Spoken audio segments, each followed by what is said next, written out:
Hello everybody, Gamer Penny here, bringing you another episode of our West of Loathing Let's Play. Let's continue where we left off. Ain't got nothing else for you to do. Okay. We are going to explore some more stuff. Let's try the Professor's house.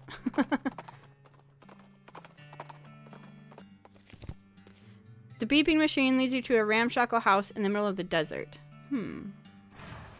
Beeping machine, huh? Crap, crap. Oof, ouch. Professor! Flush it. You gain 1 XP. Check yourself. The microscopic mics that live in your eyelashes seem to getting along just fine. You gain 5 XP. Alright. Bunch of books. A map annotated with circles and lines. Excuse me. My name's Cat Autry. What? Oh, I didn't notice you come in. I'm not used to visitors, but folks generally call me the Professor. Is there something I can do for you? I found this bleeping gizmo, and I sort of followed the bleeping, and it led me here. Well, I'll be. It certainly led you to the right place, young lady. This is El Vibrato technology, and I happen to be as much of an expert as anyone alive today. El what now? El Vibrato. They were an ancient race that lived here long before humans. Well, they mostly lived underground, so they might still be living as far as I know. Never seen a peep of an actual person, though, just the machines they left behind. Were they space aliens? Could be aliens, or genius prehumans, or an entirely different terrestrial evolutionary line. At this stage of investigation, it's impossible to say. Isn't it exciting? Here, let me have a closer look at your bleeping gizmo. Aha, as I suspected, this is one of their transponders. It detects other El Vibrato technology and homes in, you see. That'll be why it led you here. I've got a thing I've been trying to repair. He tinkers around with the transponder for a bit, and then plugs a strange stone marble into a socket on it.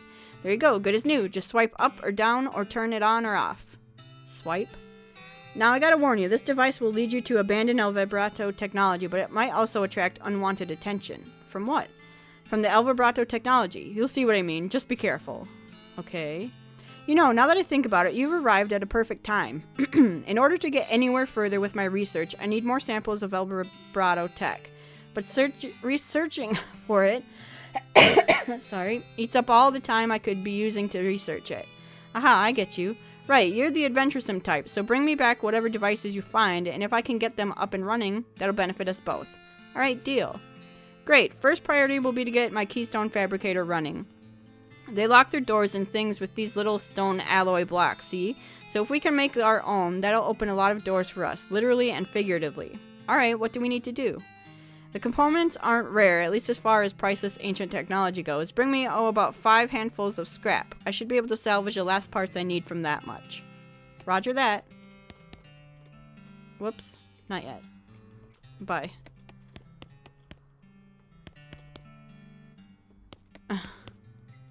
This says, the dresser contains 10 instances of the exact same shirt and 20 identical socks. This is the Professor's keystone fabricator. He's waiting on some parts to finish it. Gotcha. Okay. Where to next? Professor's house. There should be something here. How about, let's do this. Let's go here. You see a streak of fire blast across the sky and land just over the horizon. You ride the sight to the impact and find a meteor. Get after it with your pickaxe. Meat and stardust. Fortunately, your pick melts from the heat of the meteor. Oh! It destroyed our pickaxe. And the reason I want to go here is I feel like if we go from here to here, something's going to show up. You happen across an abandoned crate, which apparently fell off a wagon or something since the lid has been knocked loose. You know what that means. It's mine, all mine. Sulfur match and a cannon of oil. Oh, I guess it won't. Alright. Well then, that's fine. Let's go up to Fort Alldead. Reach for the sky, clown. You quickly turn around and see a grizzled-looking man in all black clothes except for his hat, which is white with brightly colored spots. He's pointing a gun at you. Who you're calling a clown, jerk? It's true, you don't have a clown's marking. No, you're what? You mean like a stupid polka dot hat that only a clown would wear? I have no idea what you're even talking about. Man strides up to you, uncomfortably close, and inspects your face. Seems I was mistaken. Be on your way. No, I think you owe me an explanation. I am a clown hunter. The lighting here is poor and I mistook you. No other explanation is necessary. How about starting with what the hell a clown hunter is? You hunt clowns? Yes. Are we talking about the same thing here? The guys in white face paint and funny clothes who run around in rodeos to distract the animals. Pah, those are not real clowns. Wait, are you talking about the old stories? That stuff about how clowns and cows were at war in hell, and rodeo clowns dress up that way because it's like a reenactment? I am. Are you saying that's real? I will not rest until they are erased from our lands. What should I do if I run into one? Don't let them take you alive. He turns around with the flap of his leather duster and disappears into the trees. Spooky. Though not as spooky as the thought that there might be actual demonic clowns running around out here. That is really spooky. Okay, Fort Alldead. Let's go in here. Oh my god. Can I go up? Climb down. Wait. Climb up to the watchtower to... Nice view from here. Hi, don't mind me, y'all. There's no force in the universe that can get this tarp off this crate. These crates are just decorative. Dig through the trash can. No way, not without some stench resistance. What is this? Knapsack. Look inside. Cryptic note about ley lines. There's also an evil-looking leather-bound tome. Grab it. Intermediate neck smacks. The last thing is a little diary, which you decide to leave in there in case the owner comes back looking for it. But I want to read it. It seems to have been written by one of the necromancer's cultists. He and several others were reanimating the dead soldiers here on their theory that the best undead army would be a literal undead army. The hitch in the plan came when they raised the officers who decided they weren't going to take orders from a bunch of weirdo civilians. The last entry suggests the author and his cohorts were planning on abandoning their station and reporting back to the necromancer, but the entry ends abruptly in the middle of a sentence. Fascinating. This mass grave is absolutely teeming with those skeletal riflemen. I know what this is. This is where you can get unlimited XP for the undead if you need. And I think that's just for if you brought... Just for if you brought a partner who liked the undead. Flush. Flush. I'm just gonna handle though and flush this one. Okay. Barracks. Open this. Full canteen, silver bullet, chemical billet. Whiskey. Open. We're getting a bunch of needles. Artillery saber.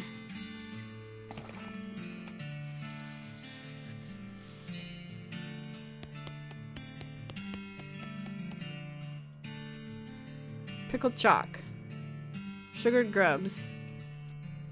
Are we gonna get anything if we...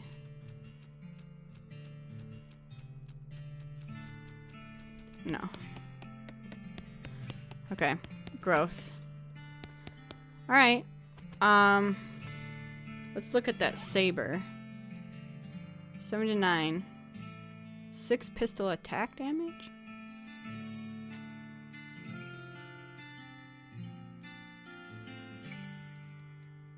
Yeah. Okay. But we needed a hat. Excuse me, pardon me. Didn't seem to notice you. How do we get a hat from here?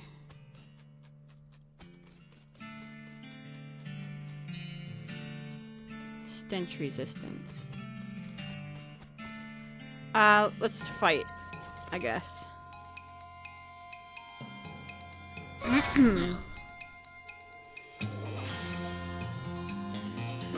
I still does one thing of damage. I don't know why.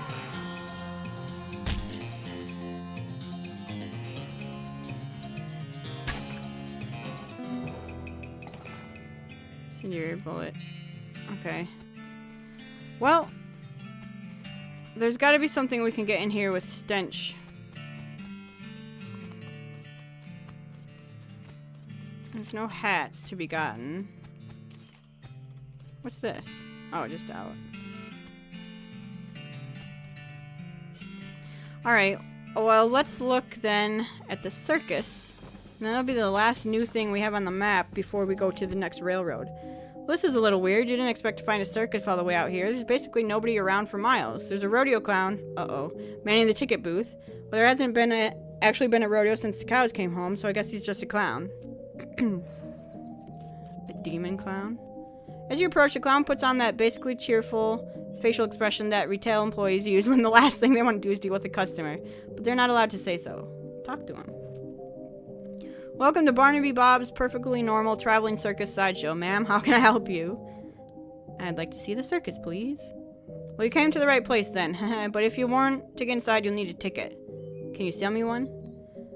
5,000 meat! Say what? Does it seem a bit high? I promise you, ma'am, at this price, it's a right steal. We've got that right. Why is it so expensive? Well, now this is no podunk little traveling circus. We've got rides, games, food, and an amazing demonstration of knife-throwing skill by none other than Barnaby Bob. What are the rides? Suppose I should say ride, but we haven't had a single grisly merry-go-round accident since we stopped turning on. What are the games? We've got tons of them. Does 3 count of tons? 3 is more like some. We got some of them. Tell me about the food. We've got your favorites. Popped corn, sarsaparilla with the fancy new bottle caps. And get this, did you hear about that new thing a fella invented, cotton candy? I think I might have. Well, it's still patented, but we're pretty sure we figured out how it works, mostly. More or less. Tell me more about Barnaby Bob. Oh, the boss is a real master of knives, let me tell you. He does this amazing stunt where he gets a volunteer from the audience up on stage and throws knives at them. He never misses his target. Did you leave out the part where he puts an apple on their head or something? What? Oh, right, sure. You aren't doing a very good job of selling me on this. Why? Whatever do you mean? Attempt to outfox the clown. First, you ask for an outrageous sum of meat. Then you describe your circus in terms that make it sound distinctly cut rate. Well, now, if you really expected me to pay that much, you'd be doing your best to make it sound like a magical paradise. On the other hand, if it really is as chintzy as you describe it, you'd be asking a price cheap enough to overcome poor word of mouth. Which leads me to the conclusion that for some reason, you don't actually want to sell me a ticket. The clown starts to look nervous. No, let's not jump to conclusions, friend. I'm just pulling your leg a bit, clowning around like we do. It's all in good fun. So the actual price is 500 meat. I could buy half a horse for that. Sure, but what are you going to do with half a horse? The circus is much more entertaining. Alright. Let me just stamp your hand for re-entry. There you go. Enjoy the show. What about my partner? Partners get in for free. Thanks. Alright, let's go to the circus. You walk into the circus. Actually, I guess it's more of a carnival, but let's not split hairs. As nonchalantly as possible. There are a bunch of clowns around, working at the booth, and so on. More clowns than customers, of which there don't seem to be more than a dozen or so, which is good in that it means the clowns can't disappear you as easily if they figure out what you know. But on the other hand, if things go wrong here, innocent bystanders might get caught in the crossfire. Wait, are we attacking the clowns? Redesign. Condemned.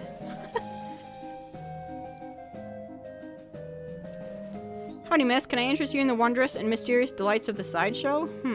What all do you have in there? Secrets, mysteries, things too weird and disturbing to be witnessed by the light of day. Freaks? Not just freaks. Gosh. How much does it cost? 300 meat. Fine. Sideshow tent is fairly large and packed with weird things to look at, like all good sideshows are. A few lanterns are hanging from the ceiling, casting flickering shadows around and making everything look even more eerie. Clown is hanging out in here, presumably to keep an eye on the exhibits. He grins and nods as you enter. Come on in, take your time, have a good look around. Just remember, no touching. Oh. Talk to her. There's a lady here with a head sticking out of a hole in a large metal box. She nods politely at you.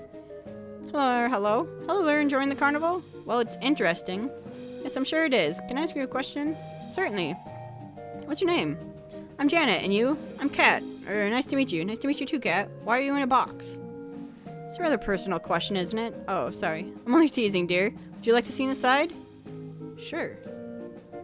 Janet whistles to signal the clown, and he moseys over. He unlocks the door in the front of the box and throws it open in a theatrical flourish. Inside, instead of Janet's body, you see a tangled, complicated assortment of glass tubes and pipes, ticking clockwork gears, and pumps, liquids of various colors, mostly red, slosh through the tubes. A large bellows near the top inflates, then begins to slowly deflate. What do you think? It's amazing. Well, I'll take that as a compliment. It's certainly educational, I imagine. The larger tank on my left is my stomach, if you'd like to see what I had for lunch today. How did this happen? I'm sorry, but I can't talk about that. Of course, sorry. It must be a painful memory. Her calmly composed face creases into a very slight grimace as she shoots a sidelong glance at the clown. Yes. It's nice to meet you. Good luck, Kat. Hello there. Welcome to the sideshow. My name is Douglas. Hi, Kat. Hi, I'm Kat. Delighted to meet you. So what's your deal? Why am I in a sideshow, you mean? Well, yeah, you seem perfectly normal. How forthright of you. Of course, it is only natural to wonder. Wait a minute. You said the last bit without moving your lips. Are you a ventriloquist? Not at all. Allow me to demonstrate. He stands up and turns around. His back is the same as his front. That is, his suit has been tailored with 2 front sides. He has another face on the back of his head, which his hair cut and parted appropriately. Ta-da! As he sits back down, his knees and other joints crack and pop loudly as they reverse themselves. Douglas winces slightly, though certainly not as much as you would expect. What in the... Surprising, yes? A bit, yeah? How's that even possible? Douglas shrugs and holds his pipe out to the now back of his head, so his other face can take a puff. Are you, what's the phrase, Siamese Twins? Not exactly. It is difficult to describe, I'm afraid. 2 minds in one body, with 2 faces? It'd be closer to the truth to say 2 instances of the same mind. With, as you say, 2 faces. You're right. That doesn't make any sense at all. The other face chuckles, and Douglas holds his magazine behind his back. It took some getting used to, that much is quite certain. Were you born like this? I would rather not discuss how I came to be this way, if you don't mind. Okay, sorry, no apology necessary. Your knees must be a wreck.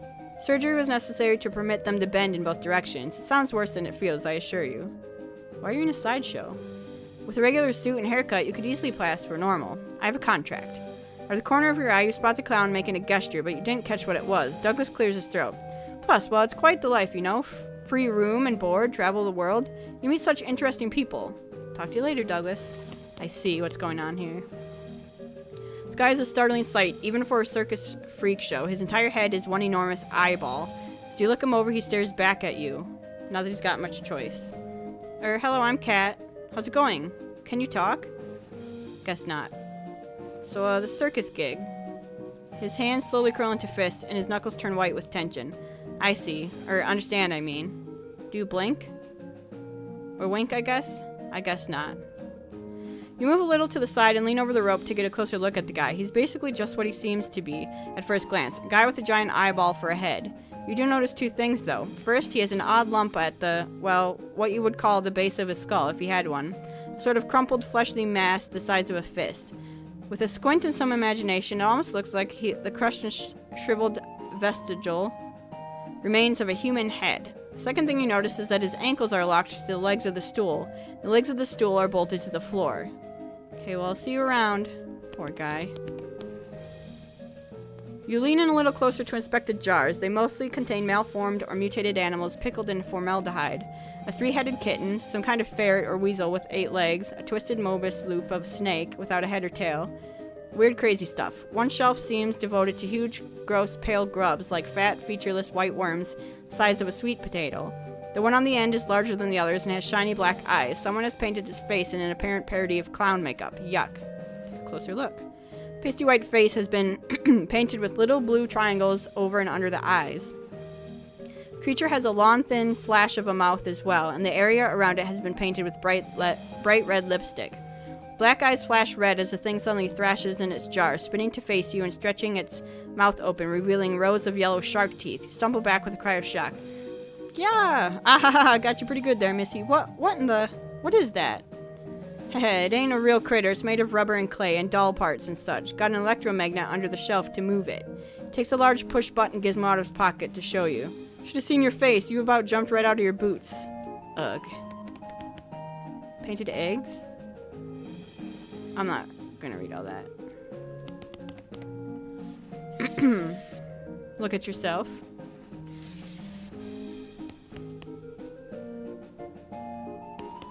Alright, let's talk to him. Howdy, miss. Welcome to the Sideshow. Thanks. What's to see in here? Well, down to the left we have our collection of spooky warped mirrors. Right here we have exhibits of clown eggs and pickled punks.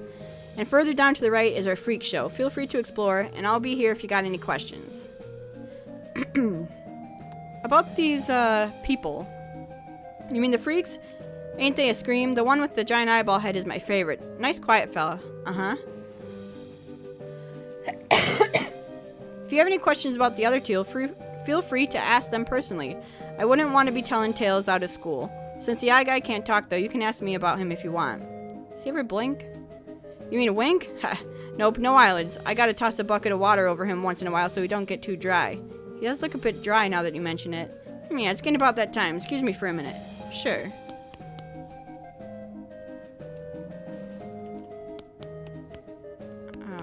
Okay. Ask a question about the people. Does he ever blink? Sure. So he's gone, so then can I... No. I thought maybe once he was over there I could, like, take something, maybe. Alright, let's get out of here. Oh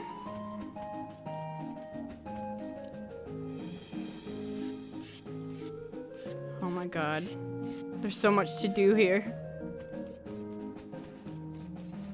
Alright, I think we're gonna end there, and then in the next episode we'll go into the main stage. So, guys, thank you so much for all your support on this series. If you do want to see more of the West of Loathing Let's Play, make sure to leave a like or subscribe to the channel. Otherwise, I will see you guys next time. Alright, bye-bye, everyone.